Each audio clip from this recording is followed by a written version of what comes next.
Student, आज के lecture में हम बहुत ही यूनिक टॉपिक करेंगे अपने चैप्टर 17 का पल्मोनरी वॉल्यूम एंड कैपेसिटी। अब तक आप पढ़ ही चुके कि ब्रीदिंग कैसे फिनोमिना है, इनहेलेशन एक्सहेलेशन कैसे ऑपरेट होती है। तो बिफोर एक्सप्लेनिंग दिस टॉपिक मैं आपको बता दूं, ये बहुत ही इंपॉर्टेंट टॉपिक है आपके नीट पॉइंट ऑफ व्यू से भी, और आपने आज तक इस टॉपिक के बारे में कुछ पढ़ा भी नहीं है, बिल्कुल न्यू टॉपिक है, तो थोड़ा सा इसके ऊपर फोकस कीजिएगा। तो before explaining this topic, pulmonary volume होता क्या है? It is the amount of air inhaled, exhaled और remained in lungs at different condition. जैसे आप रेस्टिंग पोजीशन पे हो तो आपके कितना एयर आपके लंग्स में एंटर कर रहा है या बाहर निकल रहा है, वॉल्यूम वेरी करता है। उसी तरह से जैसे आप एक्सेसिव स्टर्नस एक्सरसाइज कर रहे हो, रनिंग कर रहे हो, एथलेटिक एक्टिविटी कर रहे हो, तो उस टाइम पे कितना एयर एंटर करता है, बाहर निकलता है, उस टाइप पे क्या वॉल्यूम है। तो पल्मोनरी वॉल्यूम जो है अपने लंग्स का, ये वेरी करता रहता है according to different condition, and the combination of more than 2 pulmonary volume is said to be pulmonary capacity। तो डिफरेंस क्लियर हो गया आपको। Pulmonary volume is the amount of air inhaled, exhaled और remained in lungs at different condition, और the combination of more than 2 pulmonary volume we use term pulmonary capacity. तो ये तो थी हमारे टॉपिक के बारे में थोड़ा सा ब्रीफ इंट्रोडक्शन। तो अब इसके अंदर हम कौन कौन से टर्म यूज करने वाले हैं, तो सीधा हम अपने टॉपिक पे आते हैं। तो first we use term tidal volume. क्या होता है tidal volume? Normal volume of air inhaled और एक्सहेल्ड एट रेस्ट। जैसे अभी आप बिल्कुल रेस्ट पे बैठे हैं, बोल भी नहीं रहे, रेस्टिंग पोजीशन, सो रहे हैं रेस्टिंग पोजीशन पे, तो जितना एयर हमारे लंग्स में एंटर कर रहा है और बाहर निकल रहा है, उसके लिए हम क्या टर्म यूज़ करते हैं बच्चों? TV, tidal volume. यहाँ पे एब्रीविएशन बहुत इंपॉर्टेंट है, क्योंकि निट में जब आपके एमसीक्यूज पूछे जाते हैं तो वो डायरेक्टली किसके ऊपर पूछे जाते हैं? एब्रीविएशन। वहाँ पे आपके लिए फुल टर्म यूज़ नहीं होगा। तो प्लीज़ जो भी मैं यहाँ पे एब्रीविएशन मेंशन किया है, आपको मेजर फोकस एब्रीविएशन पे हो। तो टाइडल वॉल्यूम को किससे रिप्रेजेंट करते हैं? टीवी। इसी के अराउंड आपकी सारी वॉल्यूम्स एंड कैपेसिटी घूमेगी। तो प्लीज़ सबसे इंपॉर्टेंट है ये कि नॉर्मल रेस्ट पे जो एयर अपने लंग्स में एंटर कर रही है, इनहेल कर रहे हैं और एक्सहेल कर रहे हैं, that volume of air is said to be tidal volume. कितना होता है टाइडल वॉल्यूम जब आप रेस्टिंग कंडीशन में इनहेल एक्सहेल कर रहे हैं? 500 ml। आधा लीटर एयर एंटर करता है, बाहर निकलता है जब हम रेस्ट पे हैं, इनहेलेशन एंड एक्सहेलेशन। अब मैंने आपको रेस्पिरेटरी पाथवे बताया था। मैंने बताया था कि कुछ एयर हमारे एनाटॉमिकल डेड स्पेस में रहता है, and we use term dead space volume, कि जो 500 ml एयर पहुंची है, क्या पूरी की पूरी एयर अल्वोलाई तक पहुंची है? कुछ रेस्पिरेटरी पाथवे में भी लोकेटेड है, तो कुछ हमारी रेस्पिरेटरी पाथवे में रह जाती है, and certain amount of air reach to alveoli where actual gases exchange take place और is the major site of gases exchange, exchanging zone जिसको बोलते हैं, रेस्पिरेटरी जोन। तो अब ध्यान से सुने कि इस 500 ml में से बेटा out of 500 ml 350 ml reach to alveoli. कहाँ पहुँचती है? अल्वोलाई। अब एयर अल्वोलाई में पहुँच चुकी है, तो वो एक्चुअल में किस में पार्टिसिपेट करेगी? एक्सचेंज में। तो reaches up to alveoli and this is said to be alveolar volume. जो एयर हमारे अल्वोलाई के अंदर फिल्ड है, उसके लिए हम क्या टर्म यूज करते हैं? अल्वोलर वॉल्यूम। और 150 ml जो एयर है वो कहाँ पे लोकेटेड है? Remains in tract, and that space या that space volume is said to be dead space volume, या कई जगह पे नेट में क्वेश्चन आता है, इसको एनाटॉमिकल डेड स्पेस वॉल्यूम भी बोलते हैं, एनाटॉमिकल डेड स्पेस वॉल्यूम। तो आप कंफ्यूज मत होना, एनाटॉमिकल का मतलब होता है internal part, internal respiratory pathway, जहाँ पे एयर लोकेटेड है but not participating exchanging of gases. तो अब आपने क्या देखा कि नॉर्मल कंडीशन में जो आपने इनहेल किया, एक्सहेल किया, कितना एयर इनहेल एक्सहेल कर रहे हो आप? 500 ml जब आप रेस्ट पे हैं। ध्यान रहे, मैं बार बार टर्म यूज कर रही हूँ रेस्टिंग पोजीशन, तो इसके ऊपर जरूर आप फोकस कीजिएगा। रेस्टिंग पे होता आपके कितनी एयर गई? 500 ml।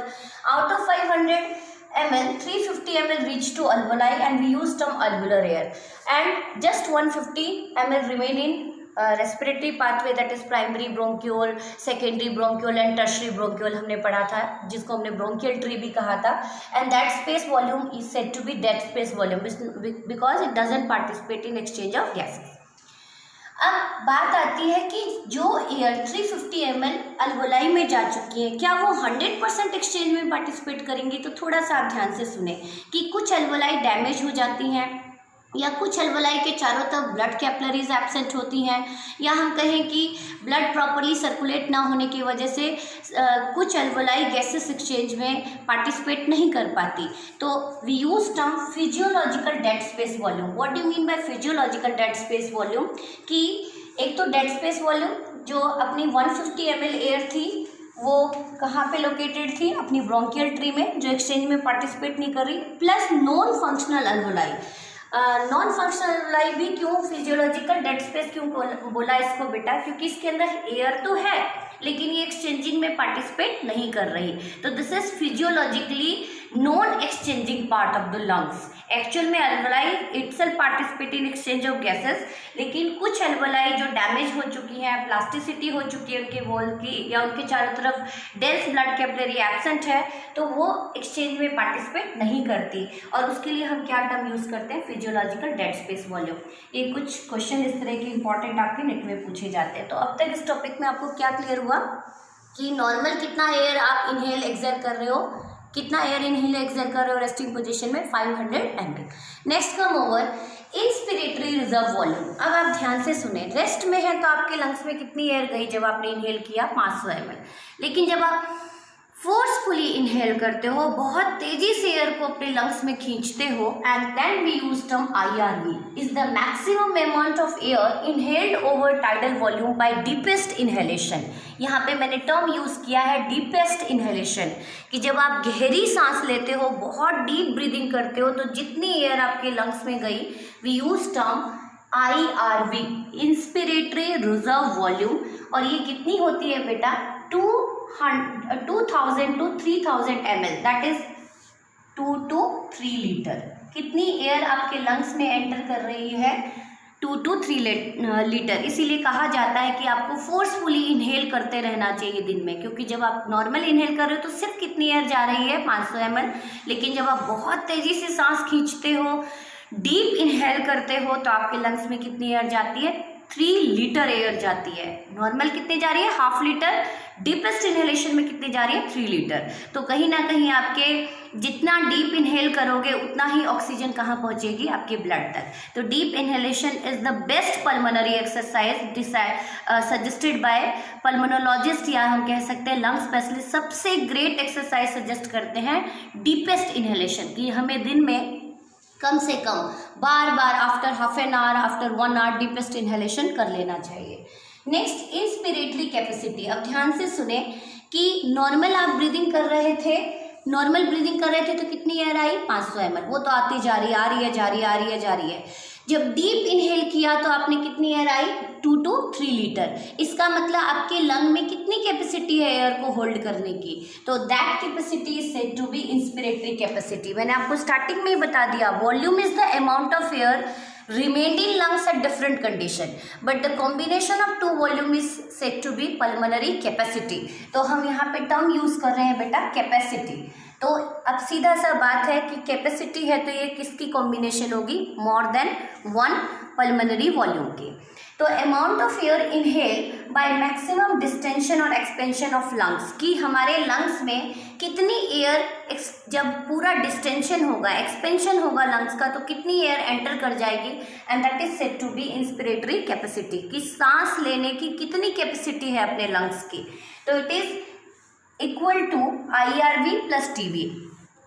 इंस्पिरेटरी रिजर्व वॉल्यूम कितना एयर था बेटा? जब आपने फोर्सफुली डीपेस्ट इनहेलेशन किया, and tidal volume is the air inhaled और एक्सहेल्ड ड्यूरिंग रेस्ट। तो इट इज अप्रॉक्सीमेट IRV कितनी थी अपनी? 2000 to 3000 ml, और ये कितनी है TV आपकी? 500 ml। तो इसको हमने कैलकुलेट किया तो it is approximate 2500 to 3000, 2500 to 3500 ml। तो कितना आ गया आपका इंस्पिरेटरी कैपेसिटी? 2.5 to 3 litre. मतलब जब मैक्सिमम डिस्टेंशन होती है लंग्स की तो कितनी एयर आ सकती है, कितनी एयर आप इनहेल कर सकते हो एक साथ में? 3 लीटर। तो that is said to be inspiratory capacity. एक बार रिकॉल करा देती हूँ, नॉर्मल जो volume of air inhaled exhale हो रही है, that is we use term tidal volume which is approximate 500 ml। जो आपने डीपेस्ट इनहेलेशन के बाद एयर एंटर हुआ लंग्स में, कितना एयर एंटर हुआ, 2 to 3 litre, that is 2000 to 3000 ml। ml में मेजर करते हैं हम। Inspiratory capacity is the total amount of air inhaled by maximum distension of lungs. जब लंग्स पूरा डिस्टेंड होता है तो जितना एयर एंटर कर रहा है, and that capacity of lungs is said to be inspiratory capacity, and which is approximate 2.5 to 3.5 litre, 2.5 to 3.5 litre. Next come over fourth term जो हम यूज़ करते हैं कैलकुलेट करने के लिए, एक्सपिरेटरी रिजर्व वॉल्यूम। अब ध्यान से सुने कि नॉर्मल जब आप ब्रीदिंग कर रहे थे तो कितनी एयर आ रही थी, 500 ml, और 500 ml ही जा रही थी। और जब आप फोर्सफुल इनहेल कर रहे थे तो कितनी एयर आई आपके लंग में, 3000 ml, दैट इज 3 लीटर। लेकिन जब आप फोर्सफुली एक्सहेल करते हो, तेजी से सांस खींचा, तेजी से सांस छोड़ा, तो कितनी एयर बाहर निकली। तो amount of air exhaled, exhaled का मतलब एक्सपेल होना, बाहर निकलना, आउटफ्लो होना, over tidal volume bye most forceful exhalation. 500 ml तो एयर निकल ही रही है नॉर्मल ब्रीदिंग जब आप कर रहे हो इनहेल एक्सहेल, लेकिन जो मैक्सिमम टाइडल वॉल्यूम के ऊपर भी जो एयर बाहर निकलती है उसके लिए हमने टर्म क्या यूज़ किया बेटा, ERV, expiratory reserve volume is the volume of air forced out during forceful exhalation. जब आप तेजी से सांस छोड़ते हो तो हवा जितनी बाहर निकली, एयर वॉल्यूम जितना बाहर निकला, एयर वो क्या कहलाता है, ERV, and it is approximate 1000 ml to 1500 ml, that is average. हम कितना कैलकुलेट करते हैं इसको, 1100 ml। क्लियर हो गया आपको। Next come over vital capacity. क्या होती है वाइटल कैपेसिटी, टर्म किस एब्रीवेशन से हम रिप्रेजेंट करते हैं, VC, volume of air forcefully exhaled after deepest inhalation. कि जो हम डीपेस्ट इनहेल कर रहे हैं एयर को, उसके बाद फोर्सफुली एक्सहेल कर रहे हैं, कितनी कैपेसिटी है अपनी लंग्स की, उसको आप ध्यान से देखें। Vital capacity is equal to tidal volume plus inspiratory reserve volume plus expiratory reserve volume. इस तरह के क्वेश्चन MCQs में आते हैं कि आपको सपोज IRV ERV दे दिया किसी भी पर्सन A और B का, और आपसे पूछ लिया कि किस पर्सन की वाइटल कैपेसिटी ज़्यादा है, तो आप कैलकुलेट कैसे करेंगे। तो टाइडल वॉल्यूम तो कांस्टेंट ही रहता है 500 ml, IRV कितना है 2000 to 3000 ml, ERV कितना है 1100 ml, तो टोटल वाइटल कैपेसिटी कितनी हो गई अपने लंग्स की, 3.5 to 4.5 लीटर। तो हमने अभी तक 5 टर्म यूज़ किए बेटा, tidal volume, normal air inhale करना, इंस्पिरेटरी रिजर्व वॉल्यूम, जब आप फोर्सफुल डीपेस्ट इनहेल करते हो तो कितनी एयर आई, उसके लिए हमने टर्म यूज़ किया IRV, इंस्पिरेटरी कैपेसिटी कि हमारे लंग्स की मैक्सिमम डिस्टेंशन होने के बाद कितनी एयर हम इनहेल किया, उस कैपेसिटी को क्या बोला हमने, inspiratory capacity which is approximate 2.5 to 3.5 litre.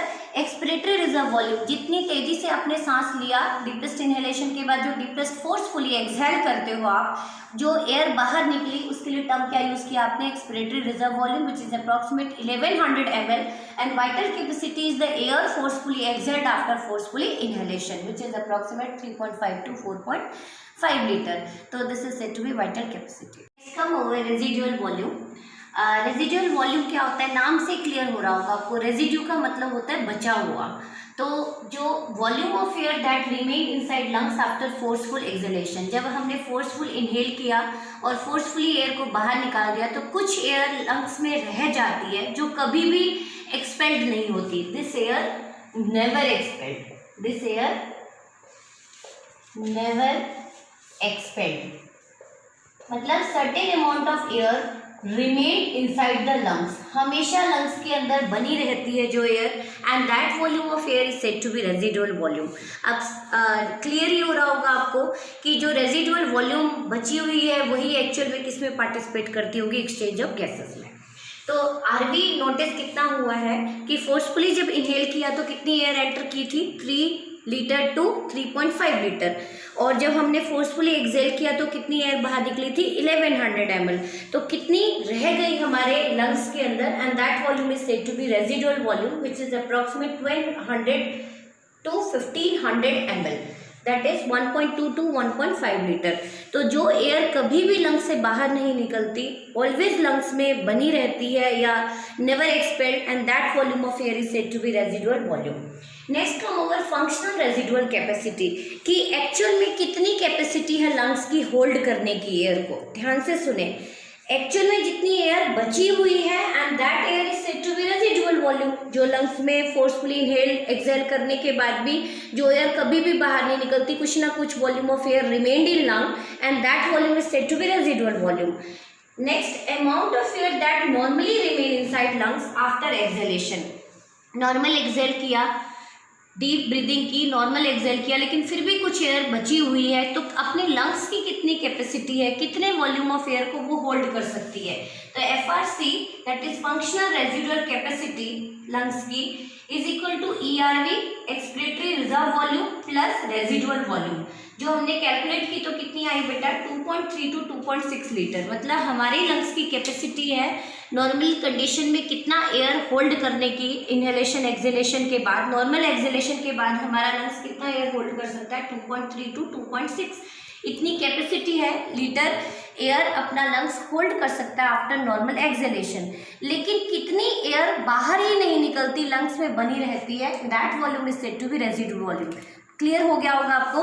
Residual volume is the volume of air which are never expelled और आउटफ्लो फ्रॉम द लंग्स और always remain in the lungs and that volume is said to be residual volume.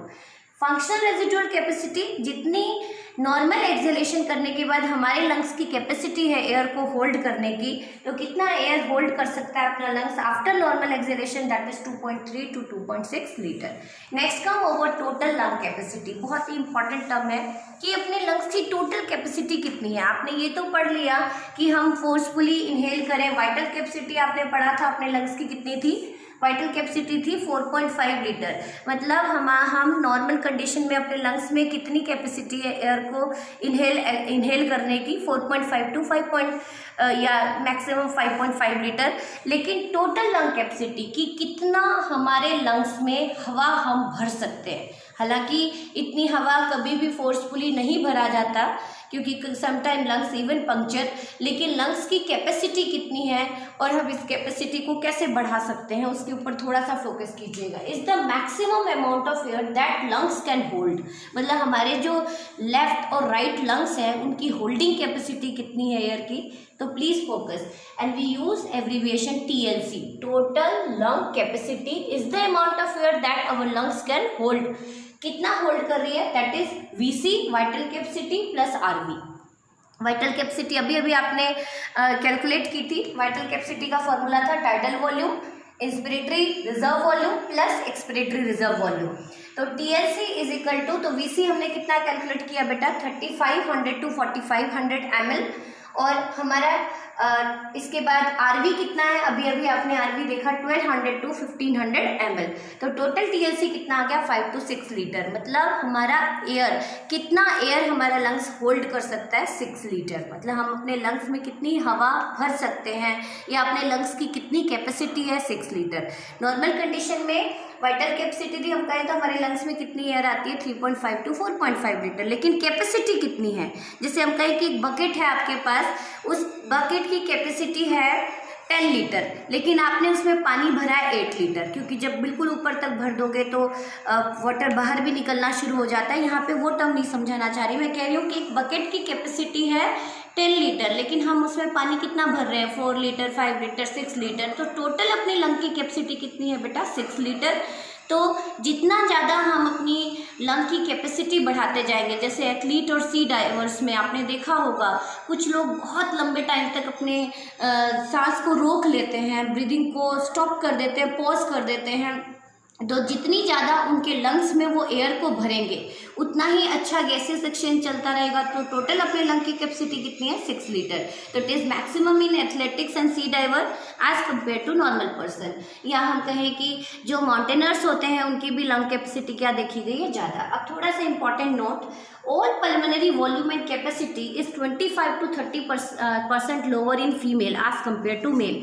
मतलब जितनी भी आपने volume and capacity normal मैंने average बताया है, और यदि फीमेल की पूछ लिया जाए तो उसी वॉल्यूम कैपेसिटी को आप कितने परसेंट लेस कर देंगे, 25%, क्योंकि आपको पता ही है हमारे सारे एनाटॉमिकल विजुअल ऑर्गन्स फीमेल्स में छोटे होते हैं as compare to male. Next, higher in athlete. Athlete के अंदर TLC टोटल लंग कैपेसिटी क्या होती है, ज़्यादा. ये तो टर्म आपके कहाँ यूज़ हुए हैं, आपके NCERT में. नेक्स्ट हम कुछ 2 एक्स्ट्रा टर्म्स यूज़ करेंगे आज, जो आपके कई बार नेट में भी पूछे गए हैं। मिनट रेस्पिरेटरी वॉल्यूम, नाम से क्लियर हो रहा होगा। मिनट का मतलब 1 मिनट में हमारे लंग्स कितना एयर इनहेल एक्सहेल करता है, उसको हम क्या बोलते हैं, मिनट रेस्पिरेटरी वॉल्यूम। तो नॉर्मल यदि आपको मैं रेस्पायरोमीटर की बात बताऊं तो हम नॉर्मल, जब हम बिल्कुल नॉर्मल कंडीशन में, तो हमारी ब्रीदिंग रेट कितनी होती है बेटा, 12 to 14 टाइम्स पर मिनट। यदि छोटे इन्फेंट की बात करें तो 40 to 44 टाइम्स पर मिनट, जो छोटा पैदा हुआ न्यूनेट होता है। लेकिन नॉर्मल यदि हम एडल्ट की बात करें, हमारे एज ग्रुप की बात करें, तो कितना ब्रीदिंग रेट है अपना, 12 to 14 times per minute. Exceptionally नहीं बता रही मैं कि आप कहीं की फीवर में, या आप दौड़ रहे हैं, आप एक्सरसाइज कर रहे हैं, आप योगा प्राणायाम कर रहे हैं, उसकी बात नहीं कर रही। तो नॉर्मल रेस्टिंग कंडीशन में breathing rate is 12 to 14 times per minute. और कितनी एयर हम इनहेल एक्सहेल करते हैं नॉर्मल कंडीशन में, 500 ml, जिसके लिए हमने टर्म यूज किया था टीवी, टाइडल वॉल्यूम।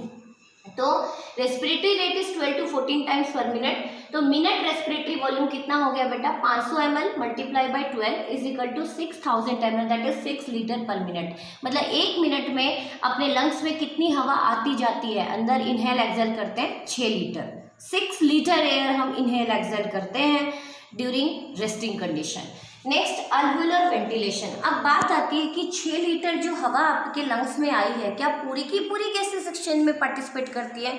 तो मैंने स्टार्टिंग में ही टर्म बताया था कि टाइडल वॉल्यूम 500 ml थी, और इसमें से सिर्फ 350 ml कहाँ पहुँचती है बेटा, अल्वुलर तक, अल्वुलाई तक, जिसको हमने अल्वुलर एयर कहा था, अल्वुलर एयर वॉल्यूम कहा था। और 150 को हमने बोला था डेड स्पेस वॉल्यूम। तो आपके अल्वुलाई में कितनी एयर पहुंच रही है, 350 ml out of 500 ml। Normal condition में आपके अल्वुलाई में कितनी एयर पहुंच रही है, 350 ml। तो 1 मिनट में कितनी पहुंची, 350 multiply by 12 is equal to 4200 ml per minute. Hope so आपको सारे pulmonary volume and capacities clear होगी।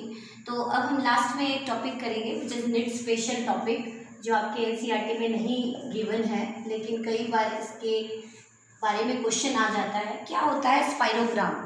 स्पायरोग्राम is the graphical representation of pulmonary volume and capacity of particular person at particular time, या particular time पे, या उसकी condition कैसी है। जैसे किसी की भी lung capacity, suppose person is suffering from any respiratory disease like asthma, या हम कहें एम्फाइसेमा कहें, या कोई ऑक्यूपेशनल डिसऑर्डर है, तो उस टाइम पे जो उसका स्पायरोग्राम है वो वेरी करता रहता है। या हम कह सकते हैं स्पायरोग्राम के थ्रू ही जो लंग स्पेशलिस्ट होते हैं वो पता लगाते हैं कि किसकी लंग कैपेसिटी ज़्यादा है, कम है, या कहाँ पे डिफेक्ट आ रहा है। तो spirogram actually is the graphical representation of pulmonary volume and capacity. अभी तक हमने 10 टाइप्स के टर्म्स पढ़े पल्मोनरी वॉल्यूम एंड कैपेसिटीज के बारे में। तो next come over graphical representation.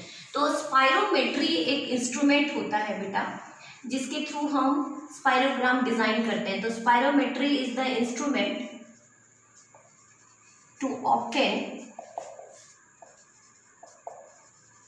स्पायरोग्राम। उसी तरह से और भी बहुत सारे इंस्ट्रूमेंट होते हैं, जैसे spirometer use to calculate respiratory rhythm. Actual respiratory rhythm किसी का कैलकुलेट करना है आपको, 1 मिनट में कितनी बार ब्रीदिंग ब्रीद आउट कर रहा है, तो उसको हम कैसे मेजर करते हैं, उस इंस्ट्रूमेंट को क्या बोलते हैं, स्पायरोमीटर। उसी तरह से स्पायरोग्राम हमको डिजाइन करना है तो हम कौन सा इंस्ट्रूमेंट यूज करते हैं, स्पायरोमीटर। बहुत सारे ऑक्सीजन मीटर, स्पायरोमीटर, बहुत सारे ऐसे इंस्ट्रूमेंट हैं जो हमें एक्चुअल में ऑक्सीजन लेवल के बारे में बताते हैं, हमें लंग्स की फंक्शनल कैपेसिटीज के बारे में बताते हैं, या लंग्स के अंदर कोई एनाटॉमिकल फिजियोलॉजिकल डिस्टर्बेंस आ रही है उसके बारे में हमें बताते हैं। तो एक तरह की हम कह सकते हैं कि क्लिनिकल सिग्निफिकेंस है इसकी। मेडिकल साइंस में क्लिनिकली यूज किया जाता है किसी भी पर्सन की पल्मोनरी वॉल्यूम और कैपेसिटी को कैलकुलेट करने के लिए। तो सीधा आ जाते हैं, हमने जो टर्म यूज किए कैसे हम कैलकुलेट करेंगे। तो यहाँ पे आपको एक वेवी स्ट्रक्चर रिप्रेजेंट हो रहा होगा बच्चों, 1 by 1 हम डिस्कस करेंगे। सबसे पहले टाइडल वॉल्यूम। ये वेव किसको रिप्रेजेंट कर रहा है, tidal volume is the volume of air inhale और एक्सहेल एट नॉर्मल रेस्ट या रेस्टिंग पोजीशन पे। कितनी एयर आई, 500 ml। जब आप फोर्सफुली इनहेल करते हो, डीप इनहेलेशन करते हो, तो कितनी एयर आई, IRV इंस्पिरेटरी रिजर्व वॉल्यूम। जब आप फोर्सफुली एक्सहेल करते हो तो कितना वॉल्यूम बचा, एक्सपिरेटरी रिजर्व वॉल्यूम। और जो हमारी टोटल लंग की वाइटल कैपेसिटी है, that vital capacity is TV, IRB, ERB. आप देखें यहाँ से जो वाइटल कैपेसिटी है इट इंक्लूड आईआरबी, यहाँ तक हमारी क्या आ गई बेटा, आईआरबी इंस्पिरेटरी रिजर्व वॉल्यूम। ये क्या आ गया आपका टाइडल वॉल्यूम, और ये क्या आ गया एक्सपिरेटरी रिजर्व वॉल्यूम। ये तीनों मिलके किसको अकाउंट करते हैं, वाइटल कैपेसिटी। और हमारे लंग की वाइटल कैपेसिटी कितनी है, 3.5 to 4.5 लीटर। अब आ जाते हैं कि जब हमने फोर्सफुली इन टोटल आपकी वाइटल कैपेसिटी आपको क्लियर हो गई, अब हम फोर्सफुली एक्सेल कर दें तो क्या जितना हमारे लंग्स में एयर आया है सारा बाहर निकल जाएगा या कुछ इनसाइड द लंग्स रह जाता है। तो लंग्स के अंदर जो वॉल्यूम ऑफ एयर रह गया उसके लिए हम टर्म यूज करते हैं residual volume which account 1500 ml। अब टोटल लंग कैपेसिटी कैसे कैलकुलेट करते हैं, तो ये पूरी की पूरी वेव यहाँ से स्टार्ट होके एंड पॉइंट तक, यहाँ पे मैंने 4 हॉरिजॉन्टल रोज रिप्रेजेंट किए हैं, 1 2 3 4, ये पूरी वेवी स्ट्रक्चर को रिप्रेजेंट कर रहा है यहाँ पे। तो total lung capacity is equal to vital capacity plus RV. Vital capacity कितनी थी आपकी 4.5 लीटर, आरवी कितनी है 1.5 लीटर, तो टोटल कितनी होगी टीएलसी 6 लीटर। तो एक बार फिर से रिकॉल कर देती हूँ, ध्यान से सुने। ग्राफिकल स्ट्रक्चर में यदि फ्लक्चुएशन आती है, सपोज किसी पर्सन की इंस्पिरेटरी रिजर्व वॉल्यूम कम हो जाए कि फोर्सफुली इनहेल तो कर रहा है लेकिन लंग्स में एयर जा ही नहीं रही, या एक्सपिरेटरी किसी का रेजिडुअल वॉल्यूम कम हो जाए, हालांकि रेजिडुअल वॉल्यूम कांस्टेंट रहता है, कम हो जाए तो अगेन उसके अंदर फंक्शनल रेजिडुअल कैपेसिटी भी उसकी क्या होती जाएगी, कम, और ऑक्सीजन कम पहुंचेगा हमारे ब्लड में। तो ये जो ग्राफिकल रिप्रेजेंटेशन है पल्मोनरी वॉल्यूम एंड कैपेसिटीज का, इसके लिए टर्म हम यूज करते हैं स्पायरोग्राम। तो होप सो आपको ये टॉपिक क्लियर होगा बच्चों। नेक्स्ट टॉपिक में अगेन हम इंपॉर्टेंट टॉपिक पढ़ेंगे, exchange of gases and transportation of oxygen and carbon dioxide. Thank you.